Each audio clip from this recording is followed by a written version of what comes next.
Yes, I'm Hans Zeiner-Henriksen from University of Oslo, and I've been together with two colleagues at my department. We have made a MOOC, and I'm going to tell you about the production of that MOOC. It's the first MOOC made in its entirety by the University of Oslo. And the course it ran in February this year, and it's going to run again in September. And when it starts in September, it's in coordination with a course we have, a campus course. Music and movement. As a field, it encompasses all forms of body movement found in musical context, from the movements of professional performers, musicians, dancers, to the more spontaneous movements of people dancing or nodding or moving to music when you're listening. And people move differently to different musical genres based on what the music affords, what it offers, but also according to different rules and expectations on how people should move within different genres. Within classical music, for instance, it is expected that you sit still and listen, and only applaud when the piece is finished. Classical performers will typically also sit and stand fairly still during their performance, while if you're in a rock concert, it's quite different. People really move actively. In the same way that new pedagogical ideas like flipped classroom questions traditional learning methods, this course also questions ideas of music listening, where the listener is supposed to sit still and not be physically active. We believe that how we move to music informs our listening, and that the more active participation in listening will increase the outcome when we engage with music. That is quite a radical position if you think about it. I will now briefly outline, pretty much talk about the production and present some of the major challenges we met, and hopefully give you an insight in what it takes to produce the MOOC, both in terms of technical and human resources. I have three discussion points that I will take up in the end.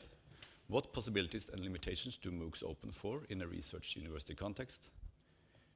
In what ways can we facilitate and stimulate research-based student engagement during the course?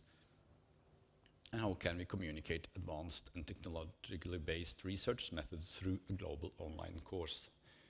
I will come back to this in the end.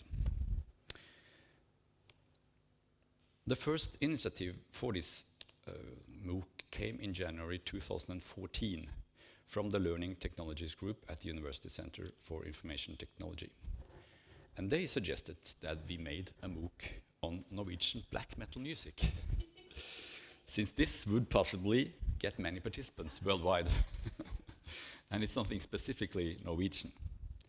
And we did consider it for a while, but after thinking about it, there are many very problematic issues in this field, and we did not really have an expert. I don't look like a black metal person, and we don't have too many others actually in our faculty, so we lacked the expertise. So we rejected the black metal with a suggestion of a more innocent topic, music and movement. And not just because it seemed more harmless, but this was a field where our department had actually international expertise. We had professional research equipment, and we were on the forefront of this field internationally. And just as important, we were three persons, as you mentioned in last, we were three persons that were willing to go into this. So we felt that we were not standing alone. They were suggesting from the platform that there were like one leading person, but we decided to have like the three of us are in a kind of, we're all, and that was a good solution for us. We also had a course that had ran since 2009 that were dealing with this topic. So we had a lot of material that we could kind of start out with. This is the Learning Technology Group, or Seksjon for digitale medier i læring, DML-gruppen at our university. And all these guys were helping us, aiming. He was the administrator and having all the contacts. And these guys are on filming, and he was on design, and this one was on subtitles. So there was a lot of resources in this. As you see now here, there's a big gap from March 2014 until February the next year. And what did we do then? We tried to get money for this. So we had first an application to that, what is called Norges Universitetet, but it was rejected. But we did receive money from our rector, the rector's office. We got around 700,000. And when we put in also then the time spent by us, the teachers, I think the budget here is around 1 million kroner, 1 million kroner. So it's it's huge, yeah. So this is what I say, a semi-professional MOOC. It's we wanted it to look good, and you can judge afterwards if you think it does.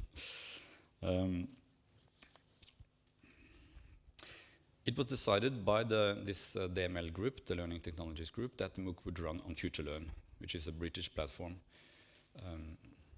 free of charge.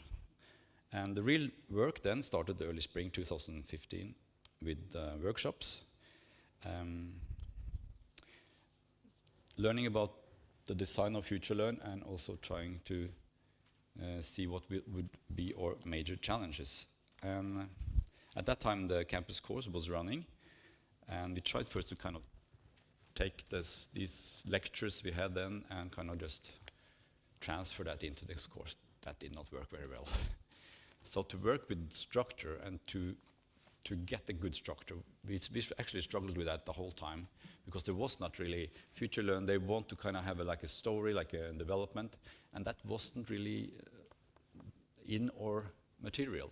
So we found the structure in the end. I'll show you, but that was kind of a hard thing, and we kind of left it because it was difficult. So we kind of, but it was very good when kind of you get that some kind of structure to put things into, and it's very important. Our main struggle was this. All our lectures, we present music, of course. We present music videos. We have photos. And we were not allowed to do any of these things. What should we do? You can't have a MOOC about music without music. The solution was expensive, or at least these are all colleagues. So this is a DJ from Australia. She's a postdoc at our department. We have a classical pianist that works with us. We have a PhD student that is a rock guitarist, and we have a jazz trumpetist. So we had these, but it meant that we had to go to locations and film this and make that material, which was a lot of work. But then we got our own work. Yeah. Where am I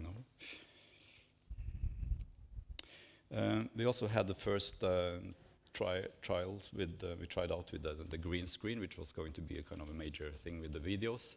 And I remember that the first we were going like, okay, we should do it by heart in English. And it's like compressed theoretical things, and how are we going to do that? So I managed to kind of like learn like 1 minute, and it worked well at that time. But I was like, oh, this is going to be so much work. So, but we got some solution. You can also, there's some solution there. I will come back to that. But in the first round, we didn't have the teleprompter that we kind of used later on, which helped us.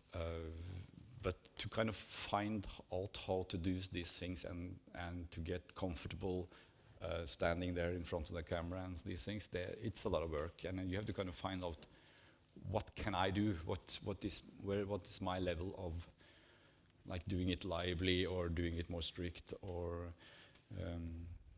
yes, saying things like like perfect or so you need to know what your abilities are, and saying to the guy who films, they often like, okay, that was good, so there we go on, and I can do better than this, so or he pushes you to do it one more time, and you know that no, this is what I can do. So these are kind of hard things to deal with.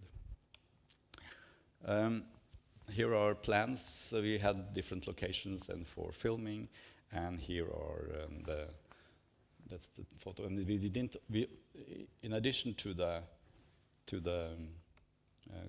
performers, we also had audiences. So we hired students to come in. We had to give them some money actually to come. We had a pizza for them and things. And they were also like instructed to do this kind of genre tradition way of sitting, and we filmed their hands, or we filmed details. So there was a lot of work. Here are some. That's how it ends up with on this green screen, and we also, of course, then had to prepare the PowerPoints or things that were going to be in the background, and then to read, and then to write correct materials. Like, you don't want to have any mistakes here now. The teleprompter was a solution, so we could read without it looking like we were reading. It actually worked quite well. But we had to kind of get the right speed, and there's a lot of practice in this, like just doing it. In addition to the more like dense lectures or videos, we also had interviews. They were more let's say informal, and we had some presentations of equipment that we have in our department, and this was around like the 1st of November was the trailer was going out, so then it was no way back. So we were like, okay, now you can see we're actually going to have a course that starts the 1st of November. And I thought we were kind of done when we had done the videos. I'm like, now it's just to wait till. And then we understood that there was a lot more to do. We had to write articles, actually write articles, or at least find articles we had written, and to maybe make the text a bit less academic, and shorter, like it shouldn't be too long. So there was a lot of work with that. For each video, I had like 6-7 videos, and for each of them I had to write like a 3-4 page thing. And the quizzes, and in Future Learn, for each wrong answer, you need to have a like feedback thing, a text that comes up if they do the wrong answer. So, and the tasks, and I wish we had done more work with the task, but we're probably going to have a meeting now on Monday for the next round, and I hope we get time to do some changes on that. Here is how the structure ended up. Like, we had an introduction. We divided, like we had a theory topic for that kind of that week. We had the terminology, so we introduced a few concepts, and we had methods, so we presented some way of do research on this, and we had a wrap-up. The wrap-up was then, got a bit out here. The wrap-up, we made a video, and when it started, we made a video every Thursday that kind of summed up that week's major questions. No, I went a bit. Okay, here we are. 1st of February, it started. We had managed to get everything in place, and I mean, there was as I said in last year, there was a lot of work. But this was really like, wow, the whole world kind of came into us. We had 5,000 registered, and of course there was not 5,000 that came, but they came like, that started like more and more people came in and told us who they were, and in the end, it ended up with like 700 people wrote like, "Hi, I'm so and so," and from all over the world, like Mexico and Spain and Australia, Venezuela, UK, lot from UK and Australia and America is, the major ones, but still there were like really this enormous group of people of all ages, and with some with no education in music at all, some musicians, some dancers. It was really a heterogenic group, enormous, and it started to, like, all videos were commented on, and it came comments on the articles. They were asking questions. Let's see, I have to.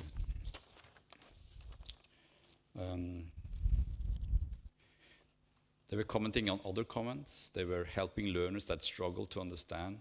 They posted videos. They suggested articles, commenting on the task, reporting how they experienced what they were asked to do. So there was just so much activity that started that day and lasted for like 6 weeks. If you see the statistics, yes, it goes down, but there was still like a lot of there were activity all the way, yeah. And there was like altogether there's 7,000 comments, which is a lot to kind of hold on to. So we were sitting in the evening and like reading, and I'm so happy that I had my kind of parts of this, and I knew that the other teachers had their parts, so they could kind of concentrate. So I could concentrate on my videos and my comments, and go in there and kind of see the discussions. And if it was needed, I wrote some comments myself and tried to support. And they were so positive. People were like, "Oh, you're active and you're..." So it was really a big smile those 6 weeks when this was happening. So I'm trying to forget all the work, and just, I would do it again if I had the resources, but there was a lot of work, and yeah. So coming back to these questions then to the end. What possibilities and limitations do MOOCs open up for? So when you're running this MOOC, you have a participant groups that is much more diverse than what you will find in your local university. So in running our MOOC, we had one learner asking, "Are we a part of a research project?" We didn't answer that, but you could just say like, "No, this will be a kind of a research project, and you will not take part of that. And if you don't want to, you just..." And then you could actually do some experiments with that group, which is a group that you will struggle hard to get in your university. So for research, the limitations then are, of course, as it is now, we don't get any money for it. We have to kind of find out how can we get these into study points or research points. In what ways can we facilitate and stimulate research-based student engagement? I think we managed to do that. We had, for example, I'm talking about the history of moving. As I said, like if you go to a classical concert now, you sit very still. But then I kind of told the history back when Mozart was actually performing his music. People were cheering, and you can see in his letters that he gets response. So he composes music that is meant for like people sharing or spontaneously giving reactions. So we had a task that people can try that out. First sit still, and so try it again, and move or dance or clap when they stop and things like that. And so it's really fun to read the reactions. For some this is really unnatural and really wrong, but for many like, "Oh, this was like, it felt very, very good." So it's really, I think we managed to get them active, but we could have definitely worked more. How can we communicate advanced and technology-based research? I think we did. Some of this equipment is very expensive, and it demands that you have a lot of resources. But in the same, there was also software programs and things that people could download. Just to the end, what happens now? Here we are now, and then we'll start again in September. And I think the most important for us now when we are going to integrate a course with our own students is that they can look at what was happening at the first and like kind of learn from the really active learners there. So they can kind of learn how to be good users of MOOC and use it to learn, because I think many of our students, they have no idea how to approach these things, so they have to get a way in there. Okay, thanks. Thank you very much, Hans.